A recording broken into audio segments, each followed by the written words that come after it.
Hey, what's up, spooky fam? It is that time again to Letterboxd wrap up, monthly wrap up, and we're doing the month of March, everything we watched in the month of March. If you'd like to follow along with everything that I am watching and the lists that I'm making over on Letterboxd, I will leave it linked down below. Before we begin, if you do enjoy, please go ahead, give this video a thumbs up, subscribe. Check out all of my other links down below if you'd like to see any more of me or support the channel any further. I believe we watched 28 films in the month of March.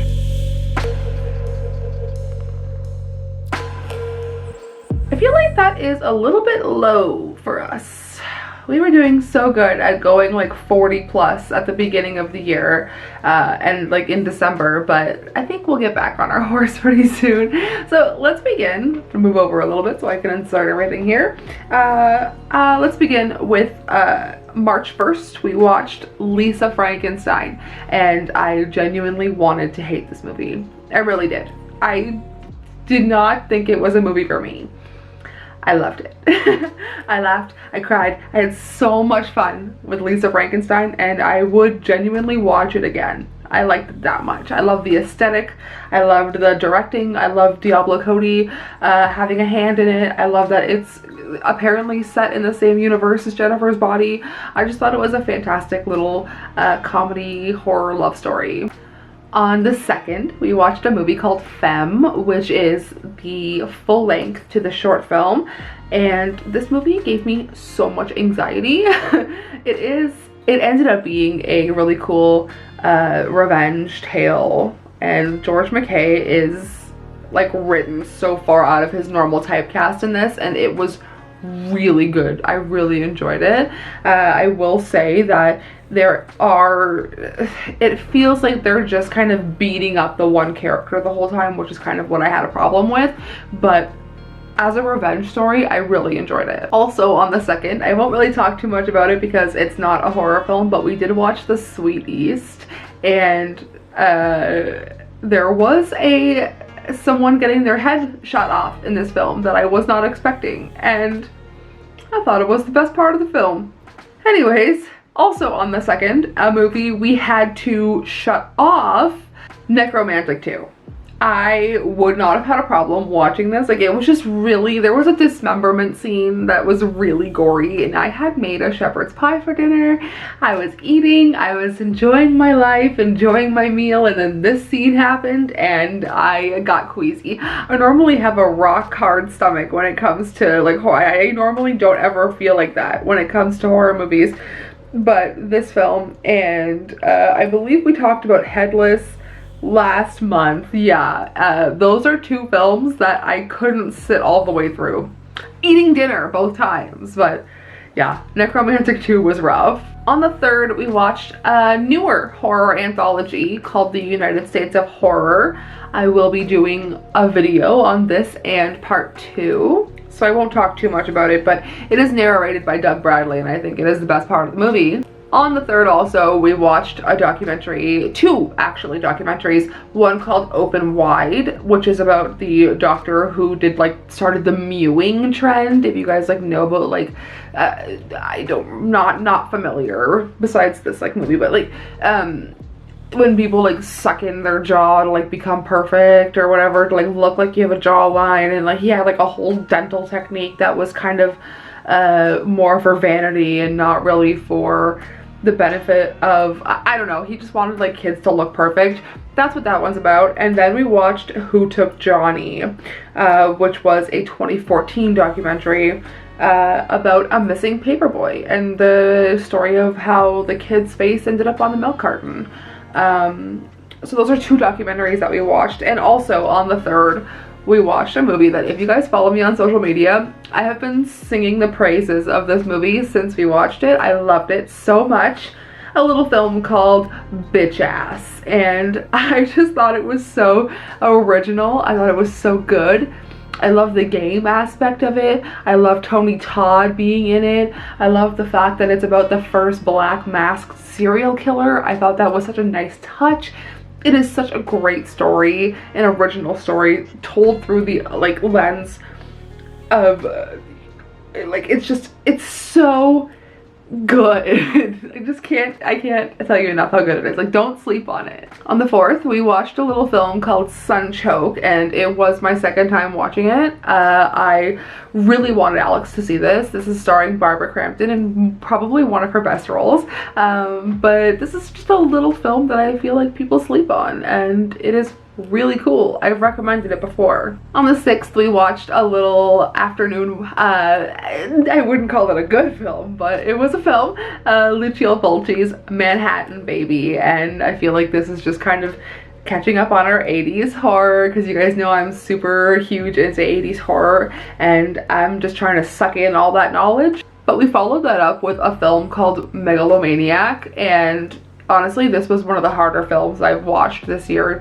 Not like I had to turn it off, but the brutality that happens in this film is so visceral, and it is kind of a hard watch. So if you want to seek this one out, like, definitely like maybe look into it a little more without spoilers. It's about the offspring of a serial killer and how the two kids have to like navigate their lives while one is being continually R-worded at work and one is continually murdering girls, and it's a hard watch, but it's good. If you guys really are into that sort of thing, it's a very good film. On the 8th, just gonna pass over this, United States of Horror Chapter 2.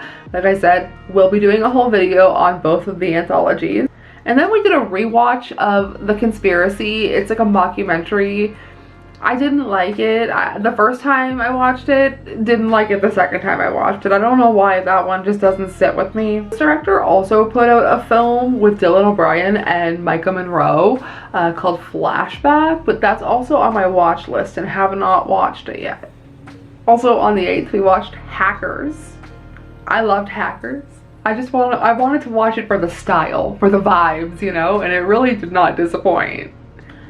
And also on the 8th, we watched the program Cons, Cults, and Kidnapping.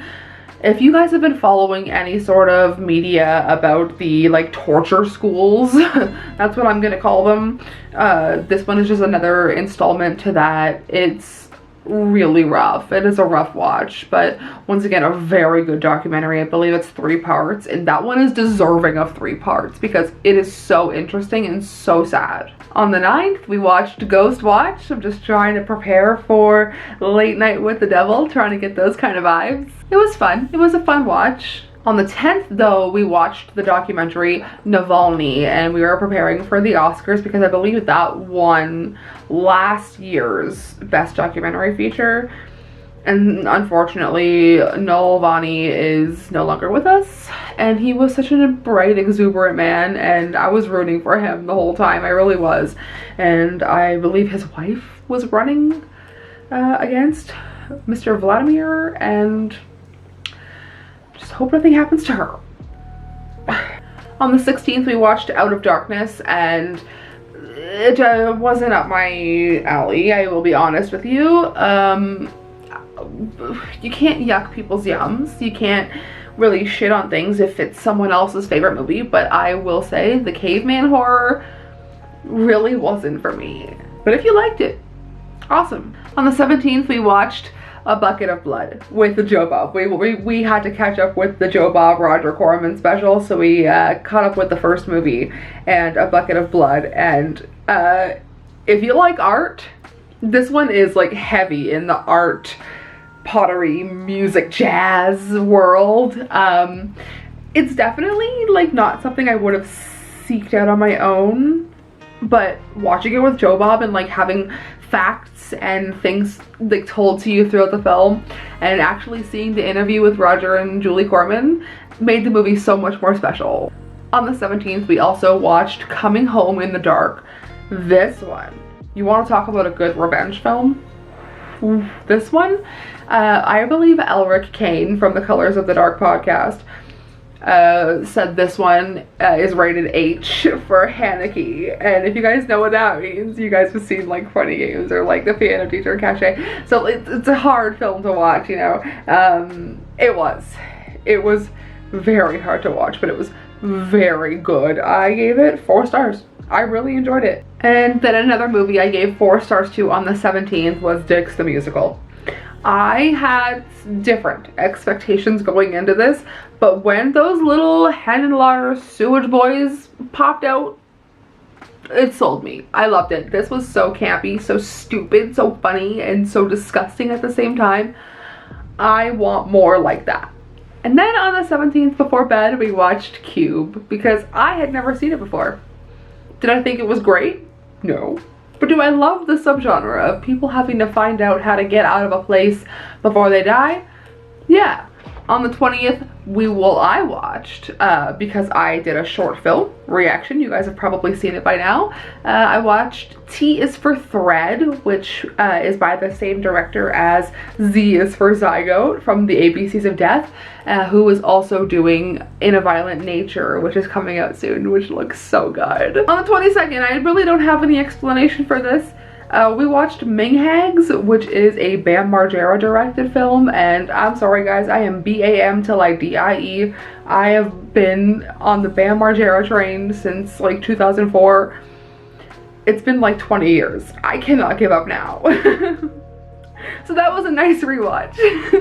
On the 23rd, we watched Stop Motion, and this movie was so awesome. It was so awesome. It felt like so many mediums melded together to make a freaking amazing film, and the gore was good. The art was so good. It was just such a cool film, the way that it went between filming the actors to filming the stop motion scenes, and it was such a treat for the senses. I really enjoyed stop motion. But also on the 23rd, we watched a little Adult Swim short called Unedited Footage of a Bear. Just gonna leave that there. It's on YouTube. Not much bear. On the 27th, we watched Humanist Vampires Seeking Consenting Suicidal Person, right? Yes. It was so good. I fell in love with this movie. This was like a Lisa Frankenstein for me. Not that I wanted to hate it, but I fell in love with the character. She was so sweet. Sasha, she was just such a sweet, loving, gentle vampire who just doesn't want to kill. And it's so nice to watch her story, and then you see how things play out at the end and how the title of the film really ties into the movie, and how things play out. It's so good. It actually won the top prize at our local film fest last year, and I can see why. And then to finish the month, we watched a German film called The Teacher's Lounge. This one is just a drama film. Now this one I would kind of put in the Anatomy of a Fall genre, where an incident happens and then things just kind of escalate and get a little worse. I would even put it in the Club Zero genre, even though I thought it was better than Club Zero. But the tension, the mystery, the arguments, the questioning, it's about someone being suspected of stealing and a teacher kind of escalating the events, and God, is it ever good. I thought it was really cool. If you guys Bong Joon-ho said it the best, if you can just get over that 1-inch subtitle barrier, there's so many different works of art out there for you to enjoy and discover, and I think that's where I'm going to leave this video today. Watch more foreign films.